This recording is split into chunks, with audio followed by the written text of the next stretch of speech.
symbol. So I press F8 and there's symbol 1, and it's going to leave it like that. And I want my symbol to start there, and then and 300. I want it to end over here, and then I add classic tween, right? Classic or motion? Sorry, classic. So whenever I run it, you'll have then my squares moving from where I specify to where I specify, right? There's no issues with that, right? Okay, what if I want my square to end up here? So I just move it. Sorry. I want it to end there. So I just move it, and now it's going to go straight, right? No, I just move it. We don't need to add a keyframe because there's one already there. Okay? So now, let's go to 150. 150, that's the midpoint of our animation. I want this to be down here, right? So now it's going to go in like in V shape, right? It's going to go down there, then it's starting to go up.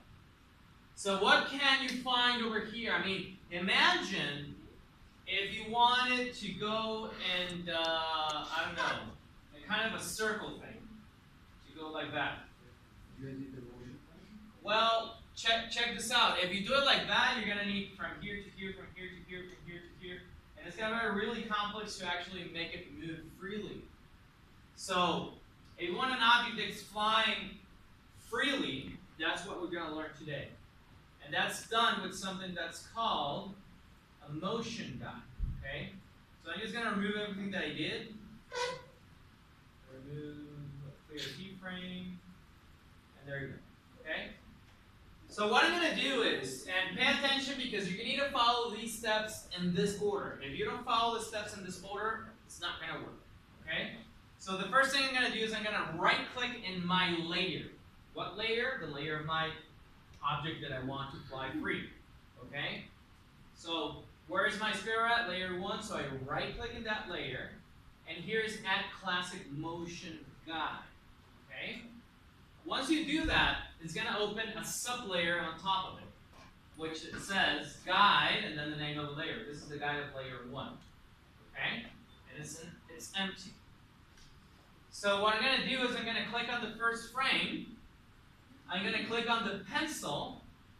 And first thing you should know, be sure you select Smooth. Alright? Do not click Straighten, because if you click on that one, it's not going to work. So be sure Smooth is selected. So what I'm going to do is, after I click here, I'm just going to draw freely on how I want this square to move. I want this to move like this. Oh. Mister? Hold on. I want it to move like that. Got it? Yes, what was the question? Like, do you do like right click, or do you just like select it and then you went to the where on there? Just click on it and that option will appear. Okay? I have this path I want my square to follow. Okay? So once I have my path, I'm going to go back and select my symbol, and this magnet should be activated. It's called Snap to Objects. Okay? Whenever this is selected, you can move it, and check this out. You see that this automatically attaches to the line, right? It attaches to it. So you need it to leave it attached. This is where I want it to start, and you follow the same principles. You go at the very end, and you attach where it wants it to end. There, right? Once you're done, you just add your tween, and check this out. It's going to be moving along the lines that I painted. So, here we go. Right?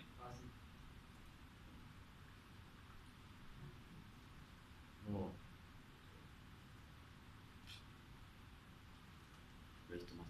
Right? So now it's moving freely. It's not just moving in a straight line or whatever. It's moving according to what I draw. Now, something really important. It doesn't matter that you added a motion guide. You can still animate as you learned in the first activity. You can still change its color. You can still change its size. You can still rotate it. You can do whatever you want. while it's going around your free motion. Okay, let's make an example.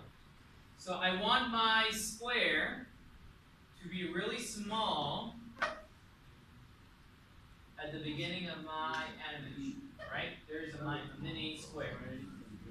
And then you go to the final, and I want it to be really big. I made it huge, so check this out.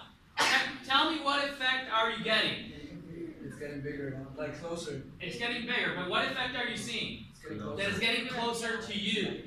Alright? I never made it to make it close to you, I just make it bigger, but what your eye is seeing is that that square is getting closer to you.